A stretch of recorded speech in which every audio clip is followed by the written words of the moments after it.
ಚಿತ್ರ ಮಾತ್ರ ಸೈಕಾಗಿದೆ. ನಾನು ಅನ್ಕೊಂಡಿದ್ದೆ ಬೇರೆ, ಬಟ್ ಇಲ್ಲಿ ನಡೆದಿದೆ ಬೇರೆ ಗುರು. ನಮ್ಮ ಪ್ರಾಸ್ಪೆಕ್ಟಿವ್ವೇ ಬೇರೆ ಆಗ್ಬಿಡ್ತು. ತುಂಬಾನೇ ಎಕ್ಸ್ಪೆಕ್ಟೇಷನ್ ಇತ್ತಂದ ಚಿತ್ರ ಕರುಪು. ನಿಮ್ಗೆ ಗೊತ್ತಿರ್ಬೋದು, ಸೂರ್ಯ ಅವರು ನಡೆಸ್ತಿರುವಂತ ಕರುಪು ನಿನ್ನೆ ರಿಲೀಸ್ ಆಗಿತ್ತು, 14ನೇ ತಾರೀಕು ರಿಲೀಸ್ ಆಗಿತ್ತು. ಬಟ್ ಕಾರಣಾಂತರಗಳಿಂದ ಅವತ್ತು ಥಿಯೇಟ್ರಿಕಲ್ ರಿಲೀಸ್ ನ ಸ್ಟಾಪ್ ಮಾಡಿದ್ರು. ಏನಕ್ಕಪ್ಪ ಅಂದ್ರೆ ನಿಮ್ಗೆ ಗೊತ್ತಿರ್ಬೋದು, ಆಜೆ ಬಲಿ ಅವರು ಥಿಯೇಟ್ರಿಕಲ್ ರಿಲೀಸ್ ನ ಒಂದು 10 ಕೋಟಿ ಅನ್ಪೇಡ್ ಇಟ್ಟಿದ್ರು, ಅಂದ್ರೆ ದುಡ್ಡನ್ನ ಕಟ್ಟಿರ್ಲಿಲ್ಲ. ಈ ಒಂದು ರೀಸನ್ಗೋಸ್ಕರ 14ನೇ ತಾರೀಕು ರಿಲೀಸ್ ಆಗಿರ್ಲಿಲ್ಲ. ಸೊ ಆವತ್ತು ಯಾರಾದ್ರೂ ಕ್ಯಾನ್ಸಲೇಷನ್ ಮಾಡಿದ್ರೆ ಖಂಡಿತ ರೀಫಂಡ್ ಕೆಲವ್ರಿಗೆ ಆಗಿರುತ್ತೆ, ಕೆಲವ್ರಿಗೆ ಆಗಿರೋದಿಲ್ಲ. ಅದೊಂದು ಸ್ವಲ್ಪ ವಿಷಾದನೀಯ. ಮತ್ತೆ ಎಲ್ಲ ಕೆಲಸಗಳನ್ನ ಬಿಟ್ಟು ನೋಡಕ್ ಹೋಗಿರ್ತಾರೆ, ಅವ್ರಿಗೂ ಸ್ವಲ್ಪ ಅಲ್ಲಿ ಪ್ರಾಬ್ಲಮ್ ಆಗಿತ್ತು.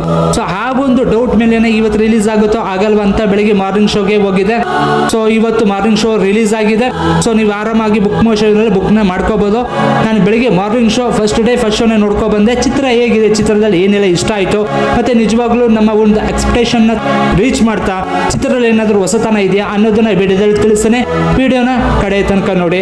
ಮೊದಲಿಗೆ ನಾನು ಹೇಳ್ಬೇಕಂದ್ರೆ ಈ ಚಿತ್ರದಲ್ಲಿ ನಡೆಸ್ತಾ ಇರೋದೊಂದು ಸೂರ್ಯ ಮತ್ತೆ ಆರ್.ಜೆ. ಬಾಲಾಜಿ ಮತ್ತೆ ತ್ರಿಷಾ ಅವ್ರು ನಡೆಸ್ತಾ ಇದ್ದಾರೆ. 3 ತಾರಾ ಬಳಗ ಕೂಡ ತುಂಬಾ ದೊಡ್ಡ ಮಟ್ಟದಲ್ಲಿ ಸೌಂಡ್ ಅನ್ನ ಮಾಡ್ತಾ ಇದೆ. ಚಿತ್ರ ಹೇಗಿದೆಪ್ಪ ಅಂದ್ರೆ ನಿಜವಾಗ್ಲೂ ನಾನು ಫಸ್ಟ್ ಹೇಳ್ದಂಗೆ ಚಿತ್ರ ಮಾತ್ರ ಸೈಕ್ ಆಗಿದೆ, ಹೆವಿ ಸೈಕ್ ಆಗಿದೆ. ಸ್ಟೋರಿ ಬಂದು ಕಾನ್ಸೆಪ್ಟ್ ಸ್ಟಾರ್ಟಿಂಗ್ ಅಲ್ಲಿ ಒಬ್ಬ ಮುದುಕ ಅಥವಾ ಒಬ್ಬ ವಯಸ್ಸಾದವರು, ಅವರಿಗೆ ಒಬ್ಬ ಮೊಮ್ಮಗಳು ಇರ್ತಾರೆ ಅನ್ಸುತ್ತೆ. ಅವರಿಬ್ಬರು ಚಿನ್ನಾಭರಣಗಳು ಕಳ್ತನ ಆಗುತ್ತೆ. ಈ ಕಳ್ತನ ಬೇಕಾದ್ರೆ ಸುಮಾರು ಒಂದು 60 ಗ್ರಾಮ್ ಚಿನ್ನ ಕಳ್ತನ ಆಗುತ್ತೆ. ಸೊ ಅದನ್ನ ರಿಟರ್ನ್ ತಗೋಬೇಕು ಅವರು.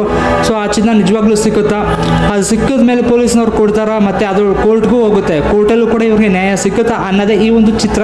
ಟ್ವಿಸ್ಟ್ ಮೇಲೆ ಟ್ವಿಸ್ಟ್ ಇದೆ. ಯಾಕಂದ್ರೆ ಇದು ಸಿಂಪಲ್ ಆದಂತ ಕೋರ್ಟ್ ಅಲ್ಲಿ ನಡೆಯುವಂತ ಒಂದು ಸ್ಟೋರಿ. ಇದು ಒಂದು ಓಲ್ಡ್ ಕಾನ್ಸೆಪ್ಟೇ, ನಿಮ್ಗೆ ಗೊತ್ತಿರುತ್ತೆ. ಒಂದು ಕೋರ್ಟ್ ಅಲ್ಲಿ ಕ್ರಾಫ್ಟೆಡ್ ಆದಂತ ಅಡ್ವೊಕೇಟ್ಗಳು ಇರ್ತಾರೆ. ಇವರು ಸರಿಯಾಗಿ ನ್ಯಾಯವನ್ನು ಒದಗಿಸಲ್ಲ, ಈ ತರ ಒಂಥರ ಗೂಂಡಾಗಿರಿಗಳನ್ನ ಮಾಡ್ತಾ ಇರ್ತಾರೆ. ಇವರ ವಿರುದ್ಧ ಹೀರೋ ಬರ್ತಾನೆ, ಇವ್ರಿಗೆ ಯಾರ್ಯಾರಿಗೆ ಅನ್ಯಾಯ ಆಗಿದೆ ಅವ್ರಿಗೆಲ್ಲ ನ್ಯಾಯ ದೊರಕಿಸ್ತಾನೆ. ಈ ರೀತಿ ಚಿತ್ರ. ಇದು ಒಂಥರ ಓಲ್ಡ್ ಕಾನ್ಸೆಪ್ಟೇ. ಬಟ್ ಇಲ್ಲಿ ಒಂದು ಟ್ವಿಸ್ಟ್ ನ ಇಟ್ಟಿದ್ದಾರೆ, ಇಲ್ಲಿ ಹೊಸತನವನ್ನ ತಂದಿದ್ದಾರೆ ಆರ್.ಜೆ. ಬಾಲಾಜಿ ಅವರು.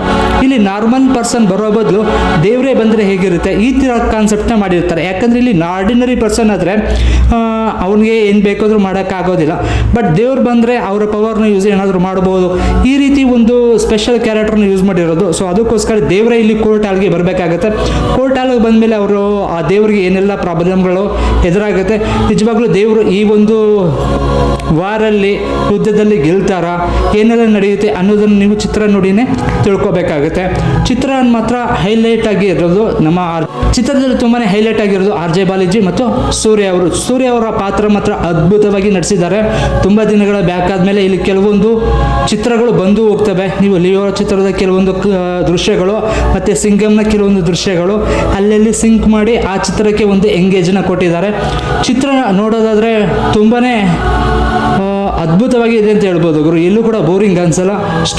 ಫಸ್ಟ್ ಹಾಫ್ ಅಲ್ಲಿ ಮಾತ್ರ ನಿಮಗೆ ಎಕ್ಸಲೆಂಟ್ ಆಗಿ ಹೋಗುತ್ತೆ. ಯಾಕಂದ್ರೆ ಕ್ಯೂರಿಯಾಸಿಟಿ ತುಂಬಾನೇ ಇದೆ, ಮುಂದೆ ಏನು ನಡೆಯುತ್ತೆ, ಏನಾಗ್ಬೋದು, ಯಾವ ರೀತಿ ನಡೆಯುತ್ತೆ ಅನ್ನೋದು. ಸೆಕೆಂಡ್ ಹಾಫ್ ಅನ್ ಬೇಕಾದ್ರೆ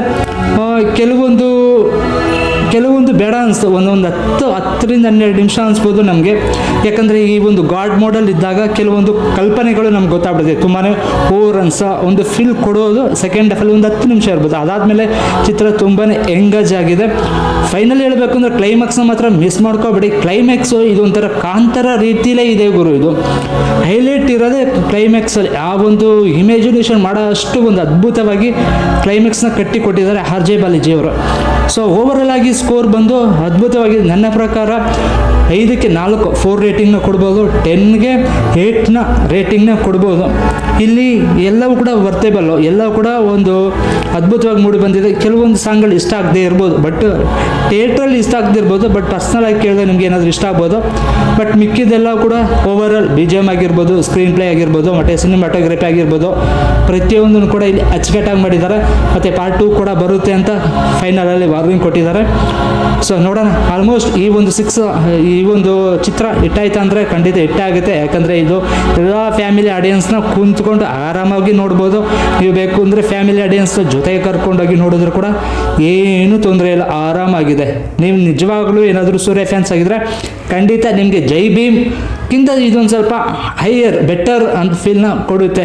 ನೀವು ನೋಡಿರ್ತೀರ ಜೈ ಭೀಮು ಅದೇ ಕಾನ್ಸೆಪ್ಟಲ್ಲಿದೆ, ಬಟ್ ಇದು ಸ್ವಲ್ಪ ಡಿಫ್ರೆಂಟ್ ಮೂಡ್. ಇದೊಂಥರ ಗಾಡ್ ಬೀಸ್ಟ್ ಮೂಡಲ್ಲಿದೆ. ಸೊ ಚಿತ್ರನ ಮಿಸ್ ಮಾಡ್ಕೋಬೇಡಿ.